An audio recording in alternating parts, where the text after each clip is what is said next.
It was a long time ago, before cell phones were prevalent, and I was a mom in my early 30s who had just driven our kids to the pediatrician.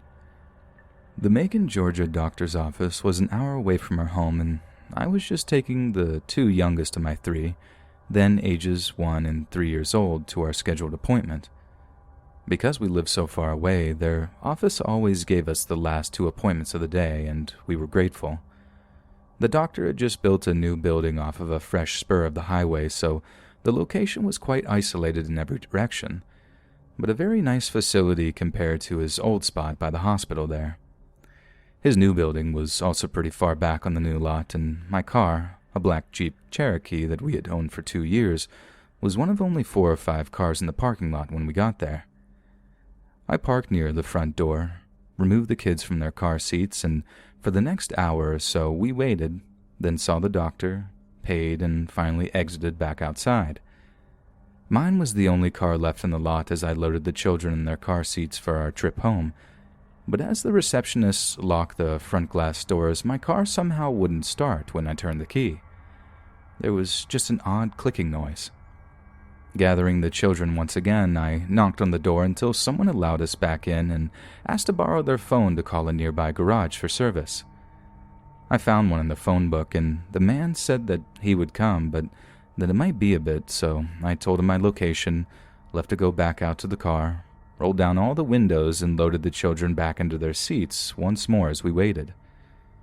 Soon we watched as all the lights were turned out in the building again and everyone left, the cars departing one by one from behind the building somewhere, leaving us now completely alone in the parking lot. As it was still light, I spent a lot of that time trying to tend to the children, digging through our car for snacks and a bottle, making sure that they weren't getting too hot, etc. Although the service station attendant said that it was probably going to be quite a while, I was pleasantly surprised when a truck pulled into the empty parking lot pretty soon and a man got out of his pickup, smiled and nodded to me, and said that he was going to raise the hood. He was middle-aged and a bit scruffy, but quite frankly, many gas station attendants sometimes look that way, especially at the end of the day, and I was grateful when he began doing something under the hood almost immediately. I sat down again in the driver's seat with the door open, waiting for him to tell me to try the engine, but he seemed to be taking a long time checking the connections, and I longed for him to just grab jumper cables, yet he never did. Without getting out of the car, I asked him what he thought was wrong, and he said, "Oh, it's just a loose wire, not the battery," and continued doing whatever it was he was doing. I couldn't see his face at all from where I was sitting, and his hands were slightly visible through that long, horizontal slit between the windshield and the raised hood as we waited. More than once he said it was merely a loose wire, and if I would just come up here really quick, he could show me which one it was, so it would never happen again. I remember kind of smiling and shaking my head, saying that sadly there was no reason to show me anything as I didn't know anything about cars. I just thanked him and continued to stay in the driver's seat, again just waiting for the inevitable signal to try to start the ignition that was most surely coming any moment. At one point I remember thinking that he was definitely flirting as he spoke, but I was trying above all to be polite and kind as he was indeed helping us. We were hot and tired and miserable, and truthfully, I was distracted with the kids. Oddly enough, he was starting to sound a little frustrated with me because I wouldn't come up and look at the engine. I remember thinking that I certainly didn't want to make him mad where he left us there all alone with the sun sinking so quickly. And then the strangest thing happened. Another truck suddenly pulled into that desolate parking lot, and as it did, this nice guy working underneath my hood suddenly slammed it shut, ran to his truck, started it, and drove away very quickly, without even saying a word of goodbye. I was both confused and a little anxious when he did this, because I didn't know who was now arriving. I even remember feeling a little frightened that he had suddenly left me there alone with 2 little ones defenseless. Why wouldn't he at least stay and speak to whoever was parking next to me now? It certainly seemed the southerly gentleman thing to do. I looked around and was very aware once again that there were no visible cars on the road, no homes or businesses nearby, and the sun was continuing to set quickly. As this new, also unmarked pickup pulled in next to me, I got out of the car once again, this time more apprehensively. Upon exiting, though, he immediately introduced himself, and his name and voice seemed to match who I had spoken to on the phone much earlier. He then actually called me by name, apologized for being so late, and finally smiled and stared towards the road, pointing and asking who the man was that had just left so suddenly. Relieved and unfazed, I just smiled back in surprise and told him, "Well, I don't know. I thought all this time he was you." And we both laughed slightly as he then grabbed jumper cables, walked to the front of my car, raised the hood, and started to work. I immediately sat back in the driver's seat once more, suddenly grateful that, with luck, that air conditioner would be blowing full blast shortly, and once again checking the children. While listening for the familiar words, "try it," I had my back completely turned towards the children when he surprised me by suddenly coming to the driver's side door. In the strangest voice, he said, "Ma'am, is this yours?" And when I looked into his hands, he was holding a long, thin, dagger-like looking device that was about 1.5 feet in length. It appeared to be very old and covered with reddish rust, yet on one end it had tiny circular small finger holes, as if it was a mix of a long thin sword and scissors oddly combined.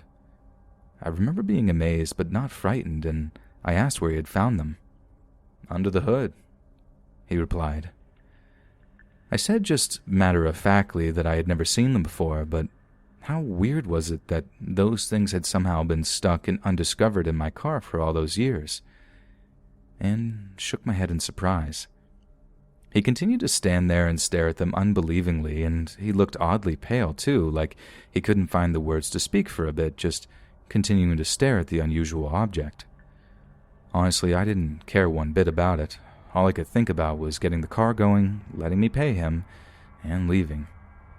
He didn't say anything else, just quickly set them on the curb, started his truck, and then signaled for me to start the Jeep, and when it immediately caught, my 3-year-old cheered. Grateful, I quickly turned on the air conditioner full blast, rolled up all the windows, aimed the air vents back towards the back seat, and reached for my purse to pay out. I stood up and took a few steps to meet him so I could hear the amount now owed. With both of my vehicles running, he came back around to my driver's side, but instead of handing me the bill, irritated me a bit by walking right past me and picking up that weird object once more. "Ma'am," he said slowly, "I want you to look at these one more time," and held them out for closer inspection. This time I moved a bit closer and actually really looked. In his hands, the item still appeared incredibly large, possessing an almost bayonet-looking quality except for the strangely small 2 loops on one end. I had never seen anything like it and told him so. As he held it, he spoke quietly and slowly to me as if trying desperately to make me understand something that was somehow still going over my head. "These weren't hidden somewhere in the engine, ma'am. They hadn't been there a very long time at all, 'cause they were sitting right on top. They must have just been put there." I shook my head no and half smiled as I said, "But they're obviously very old and rusty." To which he pointed more closely and replied, "Yeah, but see how sharp they are? These look like they'd just been sharpened." And when I looked down, he was right. The long, skinny dagger-like shape was unusual, but by far the oddest quality was just how sharp it appeared to be. The edges at the tip where the rust had been removed were gleaming silver. As I paid him, his final words to me were, "Ma'am, I don't know what was about to happen here, but I'm really glad I pulled up when I did." He quietly thanked me when taking the payment, told me that I probably needed to call the police when I got home, and then asked me where I wanted the item. I didn't want to touch it, didn't want to take it at all, but I released the back window so he could place it inside. We both then left the lot together, him turning one way, me turning the other towards the small winding highway that would lead me home, still about an hour away. I did indeed contact the Macon police the moment that we arrived home and I got the children inside safely. But although they listened politely, they declined when I offered to bring the scissor-like thing to them later. The officer I spoke to said that they sounded as if though they were specialized surgical shears from my description and measurements on the phone, which I found quite disturbing, as you can imagine. I remember wondering how he would even know that, why he would say that. I had tried so carefully not to touch any of the surfaces, hoping that they might be able to lift prints or test it for blood if they wanted. But the story seemed to bore him a bit, and he didn't seem interested. His attitude insinuated that, as there were no longer an emergency, it was of no importance now. At the very end of the call, as if to wind things up, he did say that it sounded as if though I was very lucky and that I might want to keep the shears for a few days, just in case someone from his office got back with me later. But that was all. I wrapped them carefully in newspaper and placed them in the brick storage unit behind our house, and there they remained for several more years untouched until we moved away, and I finally, not wanting to bring them across several states, reluctantly threw them in the trash. Around that time, though, if you look through old news reports, women were going missing all over Georgia. Some bodies were eventually found, but others remain missing to this very day. I have often wondered what would have happened if the service station attendant hadn't arrived when he did, if my children would still have a mother, if I would still have my son and daughter, if I would have missed all those years with them. I guess I'll never know. But I learned something very important about myself that day. I had always felt that I was pretty aware of my surroundings, pretty good at reading people and staying safe. But because I was exhausted and tired and hot and stranded in a different city, my common sense and intelligence simply left me for a bit and wasn't working at that time. And many of my friends and family still think that our car trouble that day and my lack of awareness could have easily have cost us our lives.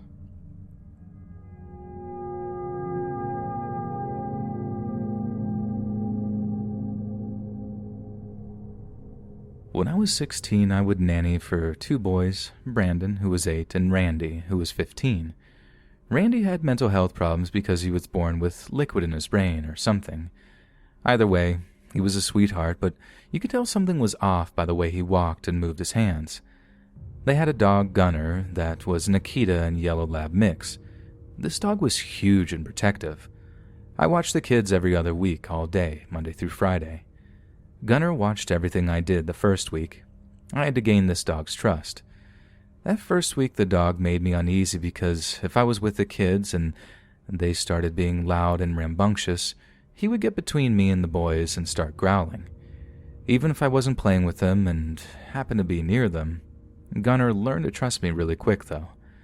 There were 2 times that Gunner actually saved our lives. Story 1. The boys lived in a rough neighborhood. Not scary, just rough around the edges. We went for a walk to the playground a couple of blocks away, and a white van slows down behind us. There was a bunch of ghetto guys yelling at us from the window, saying inappropriate things to me, a female, and calling Randy horrible names about his condition. "Just ignore them, guys," I said in a hushed voice as I shifted and put myself and Gunner between the kids. Gunner didn't take his eyes off the van full of them. The tension pulled the fur on his back straight up, signaling to us that he was in protective mode. As the men kept yelling at us, I pulled my phone out and started dialing 911, but I didn't hit send before Brandon started yelling back, defending his brother. Then everything happened so fast. The slider back door to the van opened and 2 men jumped out. "Run!" I remember screaming at the boys just as Gunner ripped himself free from my grip on his leash. Everyone started running but me. The boys sprinted home. The dog sprinted towards the van, and I frantically tried dialing 911. Gunner chased the men back in the van, nearly grabbing the leg of one man, and they sped off. Gunner received a lot of treats and praises when he returned home. And story 2, and this one really freaks me out. I was allowed to have friends stop by since I practically lived there, and the boys liked hanging out with my wholesome teenage friends. If it was a male, though, I'd have to go outside and hug them where Gunner could see and talk to them for a few minutes on the porch. Gunner would assess them. Normally he let them inside without trouble after that, but There was one friend he wouldn't let inside without coaxing. Gunnar would never bite anyone unless actually attacked, just for context. One day a man came to the door, knocked and said he had to drop something off for their mom who was supposedly expecting it. We could see through the window that he seemed like a gentleman and was very nice, but as I approached the door, Gunnar cut me off. He started barking at the door insanely. His back stood higher than my hips, and at the time I was a small girl, and the dog just forced me back. Gunnar literally prevented me from being able to reach the doorknob. He was gentle with me, but forceful. I yelled back to the guy to leave whatever was on the porch, but he seemed insistent, saying things like, "Can you really not just unlock the door for a minute? Come on, Randy knows me." But I had to tell him I physically couldn't get past the door so I could call the mom for him. The man got weird and was like, "No, that's not necessary, I'll come back another time," and rushed off. Anyway, the guy had some distinct features when I described him to the mom later, and she informed me that she had no idea who he was, and that she wasn't expecting anything. We never found out who he was, and thankfully, he never came back. So, thank you, Gunnar. You're a lifesaver.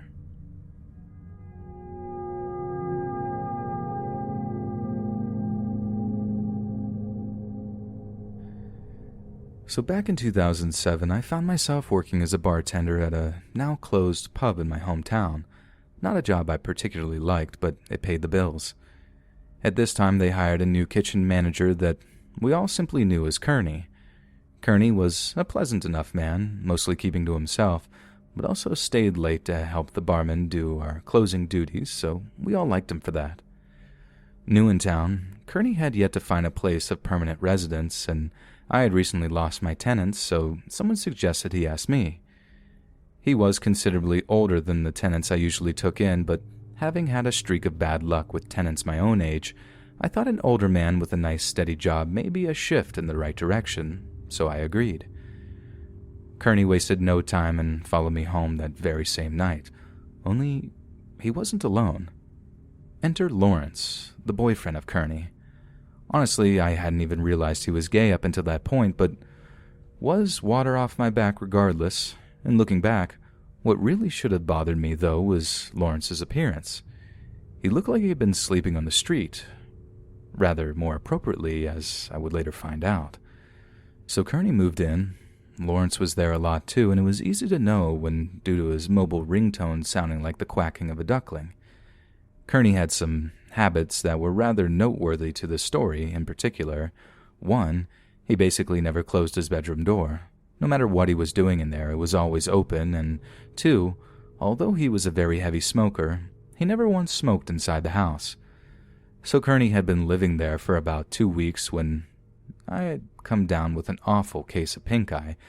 This being highly contagious, I was given leave of absence from my bartending job and therefore decided to go wait it out at my sister's for a few days. Apparently, I didn't mind giving it to her. Sorry, sis. So the day my sister was scheduled to come pick me up, no, I couldn't drive yet, I took a casual stroll into the bar that myself and Ben, my good friend from high school, and at the time co-worker, had been building in my house, and something caught my eye. All our liquor bottles were completely empty. Now, those who have been frequenting my house at that time would know that we weren't just talking about 1 or 2 bottles of brandy here, but bottles of whiskey, gin, vodka, schnapps, liqueurs. Basically, it was a fully stocked bar that could host a pretty big party without requiring much in the way of additions. So I called in Kearney, asking him what he knew about this, receiving feedback that Lawrence and he had been on a slight drinking binge. Those were the actual words he used. That had left me both furious about the thousands of dollars worth of stock that he had drunk out, but also slightly impressed that he was actually still alive. Regardless, I said that I will be dealing with this upon my return. So I'm with my sister for a few days, and on Friday I get a call from my local police department asking me if I know a Conrad Schultz. Ironically enough, I didn't. They finally add that I will probably know him as Kearney, and that I should probably come down to the station as they had just arrested his boyfriend trying to sell my camera equipment. So my sister rushes me back home where all my camera equipment was on display at the police station. It's on this visit that I'm informed that Lawrence was actually a Navy SEAL who got dishonorably discharged before turning to a life of crime and now had a rap sheet the length of the Bible. The kicker was that both he and Kearney were actually homeless men who had met at the Salvation Army. So Lawrence is in jail, and my sister drops me off at home, more or less the same time that Kearney gets home as well. Based on Kearney's account of what had happened, he had turned Lawrence in himself, as he couldn't allow Lawrence to do to me what he was trying to do. Although I had appreciated his sacrifice, I still told Kearney that he would have to go, having been the overall cause of all this. However, not wanting to leave the homeless man, homeless, I gave him until the end of the month to make other arrangements. So Monday comes, and having just completed staff meeting, I walk home to encounter a very much free Lawrence sitting on the sidewalk across my house, watching it. I confront Lawrence as to why he's there, and he tries to apologize before begging for money, rather out of character, really. I dismissed him without giving him a cent. Now I go back to the previous night. See, I had mentioned the staff meeting for a reason, as it was at that meeting where he had gotten a rather sizable list of liquor bottles that had gone missing from the storeroom, leaving us all suspecting each other. I, however, would not have to wait long to figure out who the real culprit was, as a few days later, I opened the garbage bin in my kitchen to see the missing bottles, all empty and staring back at me. I decided to sit on this information for the time being, although I did photograph it, just in case I needed it as evidence later. I had also called over Ben to inform him of the developments. As this was quickly becoming a detective game, we decided to enter Kearney's room to search for further evidence. Nothing of vast significance in there, with one exception: 2 single photographs of Lawrence, before he had turned into the homeless version of Lex Luthor or Charles Xavier.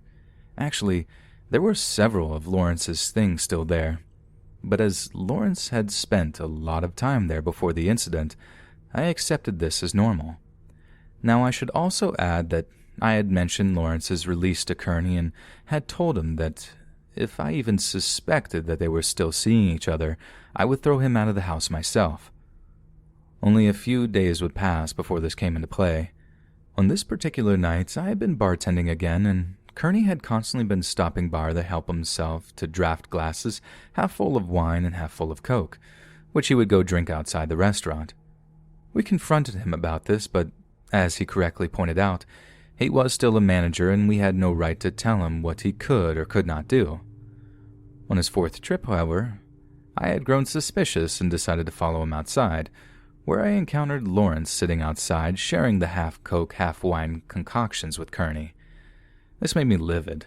So the next day I returned to the restaurant with my photographic evidence that I had handed over to the general manager, who was also kind of a friend of mine. Although I hadn't physically seen it, I had heard the confrontation through the office door when he fired Kearney. Kearney left, obviously upset, and apparently had no idea that I had been the one who turned him in. So we had closed early that night, and I was walking home, going past the high school. I saw Kearney coming from the opposite direction. He walked past me, literally only saying 2 words, "I'm scared," before disappearing into the darkness. And that would be the last time that I would ever physically lay my eyes on Conrad Schultz. So we reached the final week before Kearney's eviction was to take place. Ben had come to stay with me for that duration, as we both wanted to monitor the situation and make sure that nothing else happens.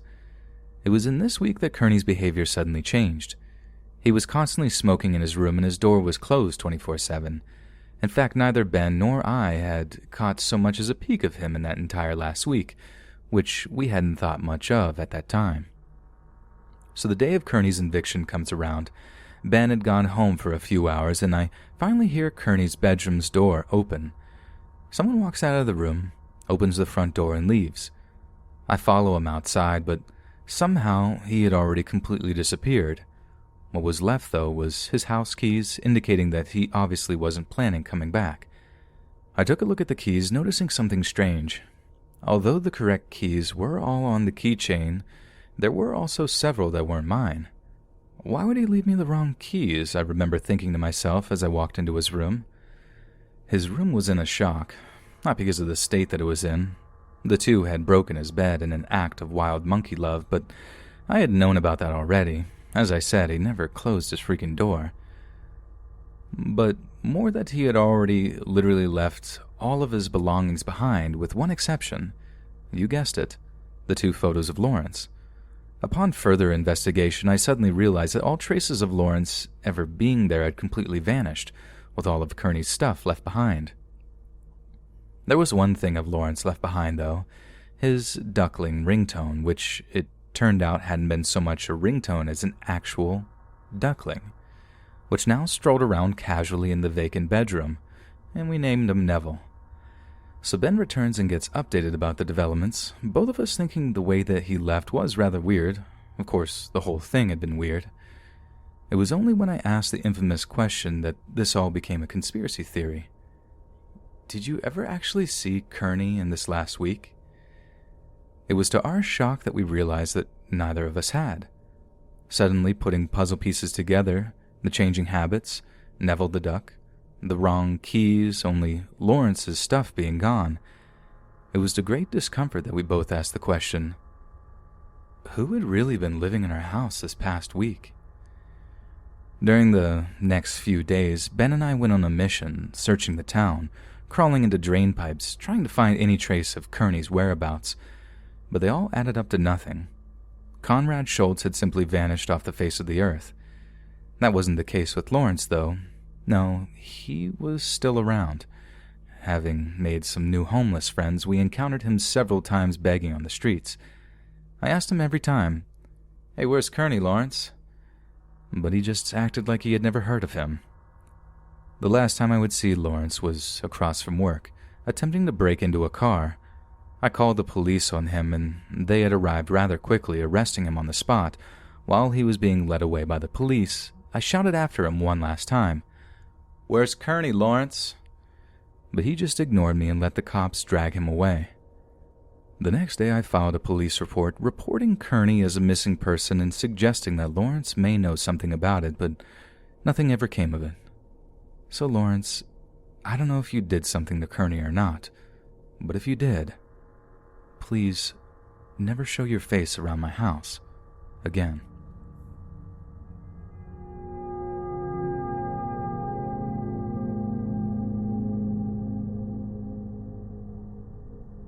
My parents got divorced when I was 10 years old and my brother was 8. I'm a girl, for context. They had bought a house in a fairly big land and decided to split it.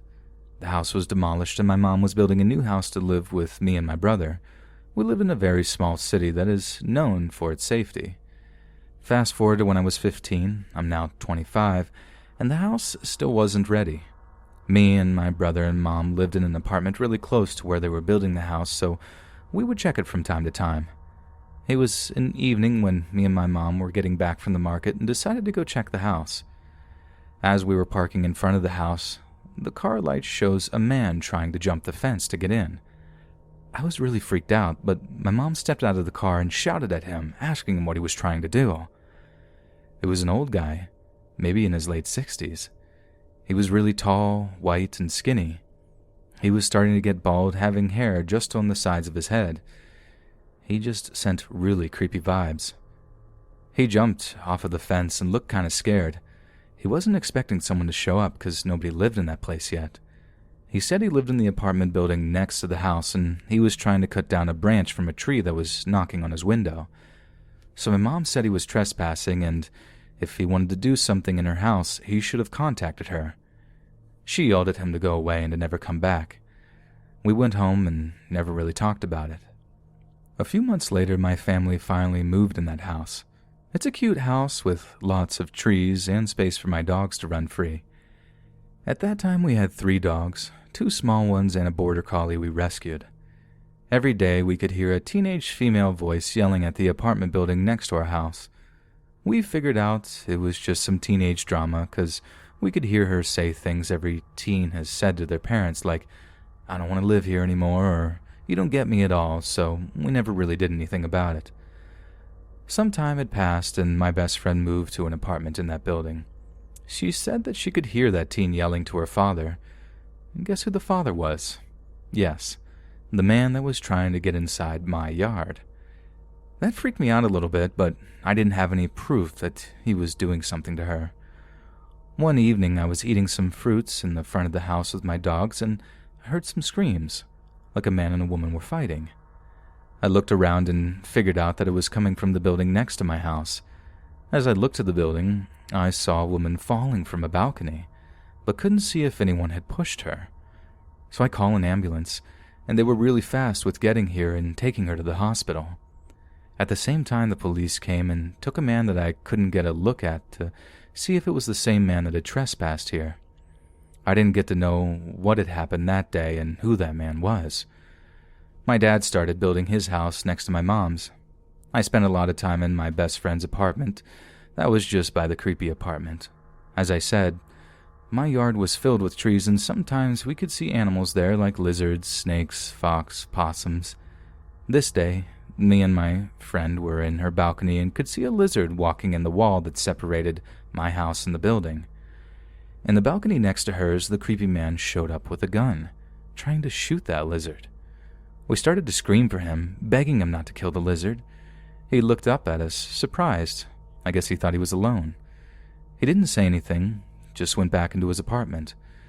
I told my dad about it, and he said I shouldn't interact with that man. I was already 18 and things started to calm down, or so I thought. It was an afternoon around 4 p.m. and I was home alone. I decided to go for a walk with my border collie dog. She was really sweet and I used to ride my bike as she followed me running, and so I was doing that. As we were coming back to my house, just passing by the building, that man throws a really big rock at my dog. She was running, so the rock hit her leg.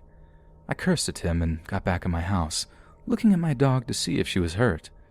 I told my mom and she said that I should never walk alone again. Some days later, I found a really cute but skinny cat at my college, and I was sitting down smoking and this cat jumped in my lap. I came back to watch a class with him in my lap. He slept through the whole class. I came back home with him. He was orange and fierce.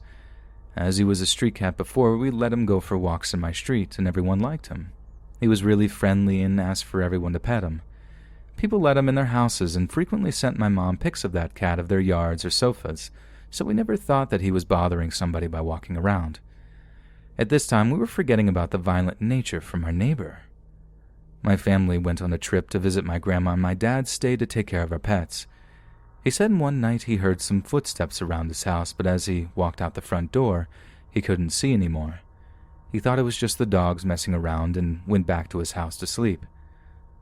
When we came back, we realized one of the trees back in my mom's house was dying. It was a really big tree. We think it was over 100 years old. This tree is the biggest one in the yard, and it was always so beautiful. I should mention this is the tree that the man was complaining about the first time that we met him. So my dad went to look at that tree and found a lot of holes in it. He said it's a way to get poison inside the tree to kill it. He also said that we shouldn't tell my mom because it's going to scare her and make her really sad because the trees were the main reason that she bought the place, and I never told her about it. Some time passes and me and my brother moved out to another town to finish our studies. I wanted to take my cat with me, but my mom said it was going to be hard for him to adapt to living in an apartment. He likes so much walking around, so I agreed that she should stay with him. A few days later, she visited me and said that my cat had died. I was heartbroken. How did it happen? She found him with his neck broken in front of the apartment building next to our house. His head was twisted, but my cat was still alive. But as she arrived at the vet, my cat had already passed away. She said that she thinks it was that man that killed him. We don't have any proof, but you know that feeling when you just know it. I cried so much, and just writing about it makes me cry again. He was my first cat, and he was so sweet. My mom still lives in the same house.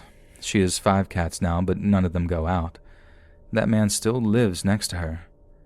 I'm with her during quarantine, and I see him all the time. He walks past our house, always looking up to see if someone's in there.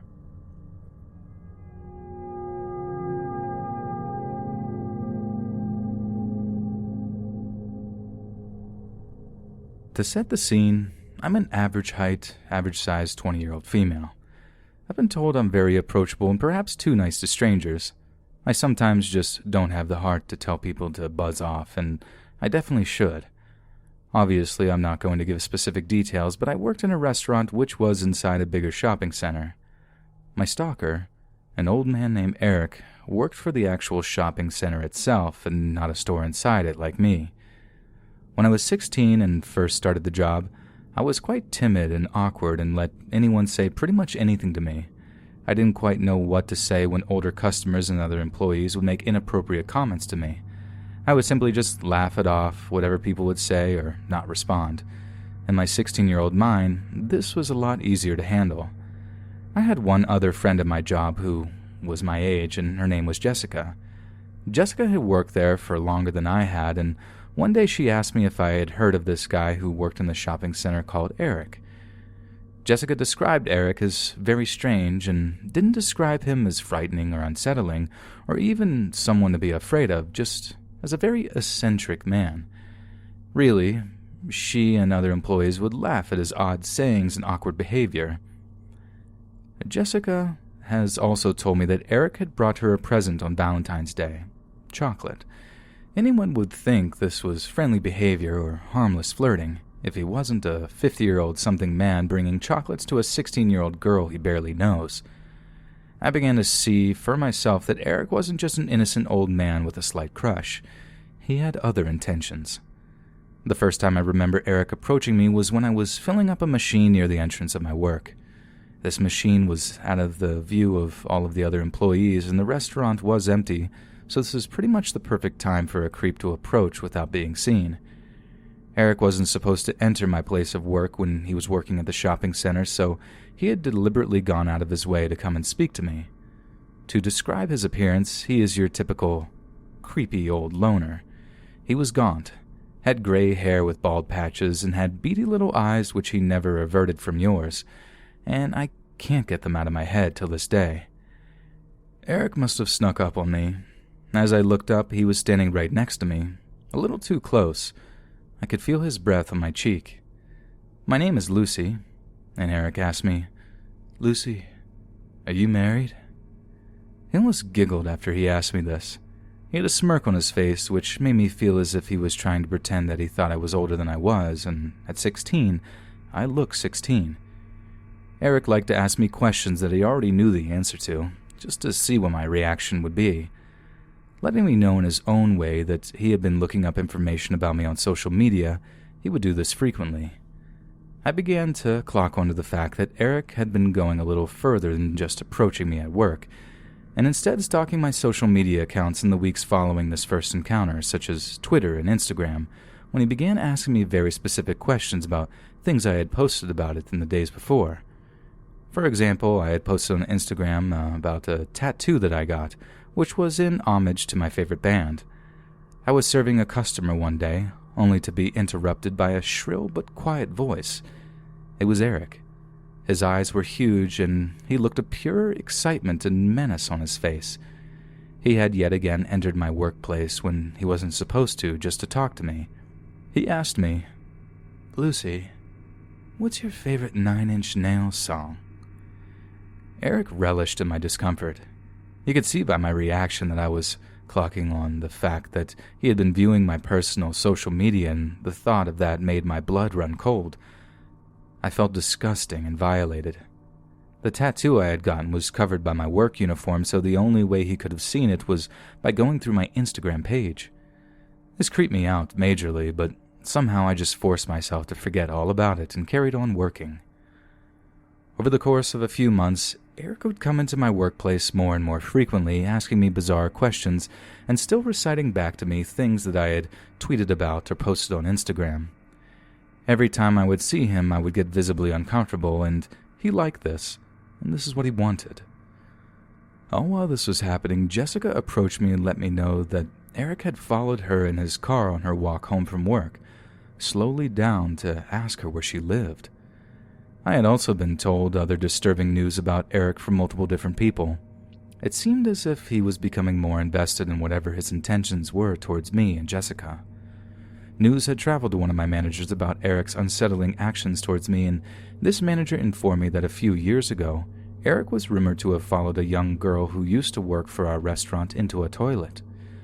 Things didn't quite make sense to me. He was known for being a creep, yet still employed at the shopping center? On one hand, I was glad to know I wasn't just creeped out for no reason, but on the other hand, I was frightened, as he'd been doing this for years, yet no one had stopped him. There was a woman who worked at the same place as me called Rebecca, and she had some sort of disability which caused her to befriend and be trusting to people without knowing anything about them. It seems that Eric took advantage of her, as he had asked for her phone number and she gave it to him. Rebecca had shown me her text with Eric. He had texted her things like, "Rebecca, are you alone?" and "Rebecca, are you sat on the bus alone?" But the most unsettling part of all was the text from Eric that read, "Rebecca, could you please let me know any information on the girls that work at the restaurant that we worked at?" I was stunned. This was quite slowly turning into my nightmare. I was constantly questioning why this old man was so bent on finding out everything to do with my life. Why me? He had gone out of his way to source information about me through a vulnerable person I worked with, and I was scared he was going to go further. Again, this creeped me out, but still, for some reason I forgot about it and carried on with my life, which was very hectic at the time, and in a way I'm grateful that I didn't have the time to dwell on Eric's growing obsession. However, this was something I wouldn't be able to ignore forever, as Eric began inserting himself into my life in ways I couldn't just ignore or brush off. One night I was watching the movie Grease with my family, and I must have tweeted something stupid like, "Grease is my favorite film," because it is a great film, right? Anyways, the morning after my tweet, Eric approaches me in his usual way and utters, "Do you like the film Grease, Lucy?" The same usual smirk lit up his face, and the same usual wave of disgust washed over me. He was really making it a point to let me know that he was watching me. I tried to carry on with my day, but spent the entirety of my shift feeling a little shaken up. To someone reading this story, it may not seem as unsettling to you as it did to me at the time, but when someone is going out of their way to make sure you know they know information about you, you spend every waking hour thinking about what they plan to do with this information and why they insist on taunting you with this knowledge. The very second I clocked out of work and got into my car, my phone went off.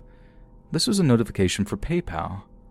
I clicked on this notification to see that I had received $3 from an Eric Stanley and a note attached that read, "To Lucy, Grease is the word, from Eric." He literally found my PayPal account to send me $3 with a quote from the movie attached to it. If this wasn't crazy enough, in the days following I received a string of anonymous calls, incessant calls, one after the other. I was in floods of tears and ended up having a huge panic attack. I felt like there was no escape. My phone rang and rang and rang all night. I had to turn it off to get away. Even when I turned my phone back on, the calls continued, and every time my phone would ring, my head felt like it was being impaled with the sharpest knife in the world. I was on complete edge. The phone calls that I did answer were just someone breathing down the phone, making a point to breathe heavy. I even swear that they were trying to sound like that they were touching themselves, pleasuring themselves, which sickened me. I had no proof that this was Eric, but it wasn't hard to put two and two together after all the lengths that he had gone to in order to track down my personal information. If he had found out my PayPal address, my phone number, and all my social media accounts, what was stopping him from finding out where I live, breaking in, hurting me or my family? That night I had horrific dreams in which he chased me around my house and taunted me for hours. I still have similar dreams and struggle to sleep without my boyfriend present, as I'm scared he's standing right outside my door to this day. I reported Eric to my managers, and they passed my complaint on to managers of the shopping center. At this point, I was genuinely scared for my safety. Multiple girls added to my statement and added details of times that they had witnessed Eric's unsettling behavior or times that he had been inappropriate with them too. Eric had been cautioned by the shopping center's management, yet nothing was done, except the fact that he was warned not to talk to me. Eric found ways around the no talking to Lucy rule. He would make animal noises at me when he would see me, like a monkey or a dog or any bizarre noise that would get my attention. I think he just wanted me to think that he had outsmarted me, found a way around the rules. After this, I stopped working at the restaurant as a full-time job and saw Eric less and less, which was obviously great for me. I moved cities as I went away from university and made new friends, which distracted me from my old life in my hometown. I still thought about Eric every now and then, and when I focus on it for too long, I can't be alone. Out of fear that he is still keeping tabs on me, and the thought of that terrifies me. After moving away and starting my new life, I forgot about the twisted little man who used to obsess over me in my old job. I forgot he existed, but I was soon going to remember. On Christmas Day, I was back home in my hometown with my parents. My phone buzzed, and I expected it to just be another message from a friend or family member, but I was wrong. I received a notification from PayPal, and it was the exact amount of $3. Only not from Eric this time, but from a girl whose name I didn't recognize at all. I opened up the PayPal app only to see a note attached to this payment that I had received, and the note read, "Sending on behalf of Eric." My blood ran cold again. I had forgotten all about this man and all he had done to make me feel unsafe and unsettled, and here he was again, antagonizing me. Yet, this time doing it through other people, perhaps his way of telling me that him being banned from talking to me himself won't stop him from entering my world. I threw my phone down on the couch and spent the night drinking with family until I forgot about the notification. I probably should have told someone about it, but I just wanted to do as much as I could to block him out. I didn't want him to control me anymore, and I since haven't seen or heard anything from him. And I want it to stay that way. I think Eric still works at that shopping center and lives local to me. I avoid my old workplace so I don't have to see him and he doesn't have to see me. So to the creepy, beady-eyed freak that made me live in fear, please, never speak to me again.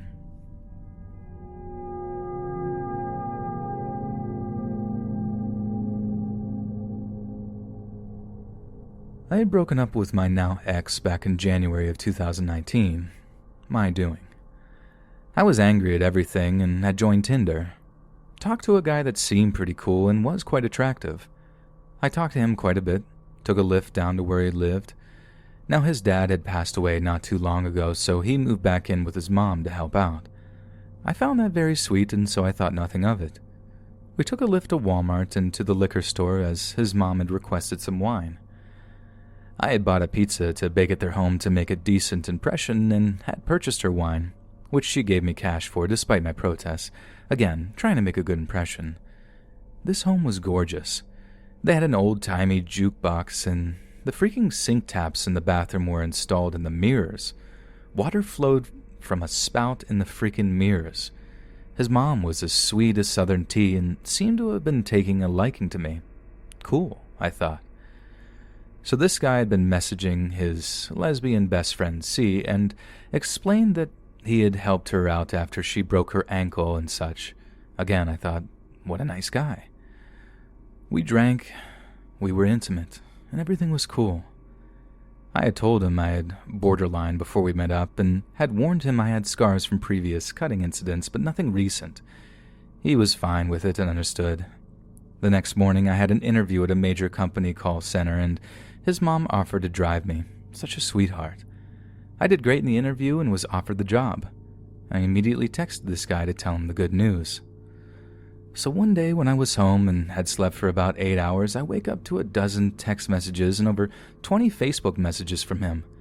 It ranged from, "Hey, how's it going?" to, and it's hard to say this, I had seen how the messages progressed as quickly as I scrolled through and saw the one that says, and I still have the picture of it, "Those cut marks on your arm." Yeah, I wouldn't have dated a cutter anyways. Most of them are pathetic, that need to get some serious help. Might as well keep doing that since it seems to be your only friend. Dear God. I blocked him immediately. Then I posted it to my Facebook page so if anyone knew him, they could know what he was actually up to. I get a friend request from his friend C that I talked about earlier, and she filled me in. Apparently she's not a lesbian. She has broken up with him hours before befriending me, so they were still dating when he had me over, and he told her I was a lesbian. Also that he goes by his middle name. I had done a basic search with the name he provided and on his Facebook page to make sure he wasn't a felon or something crazy before meeting him. Well, when I did the search with his first real name, sure as pudding, so many charges including having illicit images of children on his computer. He'd been stalking her, pinging her phone location and messaging her stuff like, "Oh what, you're not going to leave your house?" And he told her to end her life. She had gotten the cops involved. She had sent me screenshots of the messages he was sending. We talked a bit more, and while I'm not a medical professional, it was kind of clear something was wrong. He was lying, manipulative, aggressive, angry, and obviously his moods would flip faster than mine. I offered to send her what I could of the messages in case she could use them to build a case against him. Shortly after, I got a friend request from a name I didn't recognize, something generic like Mike. Then I got a message saying, "Hey, it's Jay, how's it going? How's your job at the company that I was hired at that his mom drove me to for the interview?" I was freaked out. He knew where I worked. The building was secure, but the parking lot not so much. I got pepper spray and called my dad, who had been in the police force and such since I was alive. He advised to not carry a baseball bat because if it was wrestled for me, it could be used against me, but pepper spray was a decent choice. He also said that while online bullying isn't something the police can do much about, if he messages me again, it goes into the harassment area, and if needed, he would be reported ASAP. I was getting off of work after midnight, and I was scared out of my mind. I parked as close to the building as possible with my pepper spray in hand. Fortunately, I haven't ran into him since. I do not want to meet with him again. I've also moved since and changed jobs. If it sounds too good to be true, it probably is.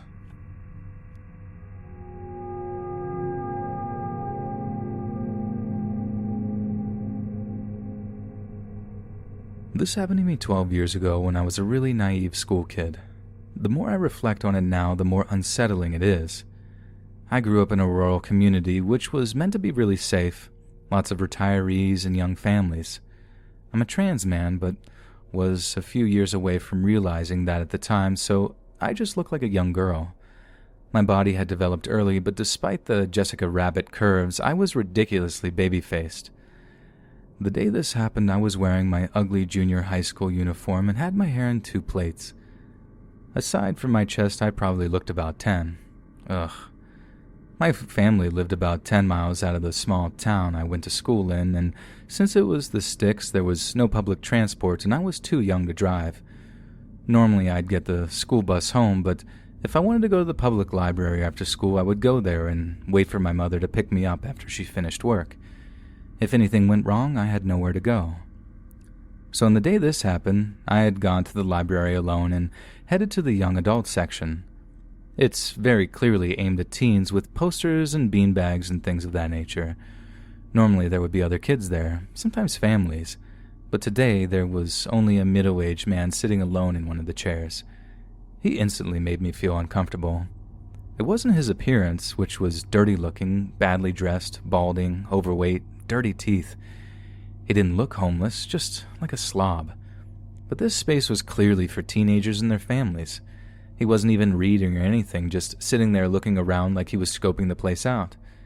His eyes were the scariest thing about him, bugging out of his head as he stared at me.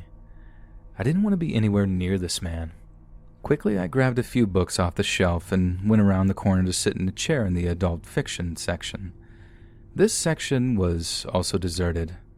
I opened a book and tried to read, but a few seconds later, I felt eyes on me. I glanced up and saw him staring at me through the bookshelves. He saw me looking and let out this eerie giggle, like he was a child caught while playing hide and seek. It made my skin crawl. Ignoring him, I went back to my book. Next thing I know, the creep was quickly approaching me. He sat down in the chair right next to me, so close I could smell stale sweat and cigarettes. Again, the whole place was deserted and I felt sick. He put his face close to mine and said, "Hello." His breath was disgusting. Still trying to ignore him, I said a dismissive "hi," not looking up. This weirdo then proceeded to launch into his life story and talk at me for the next hour. I had no idea how much was true.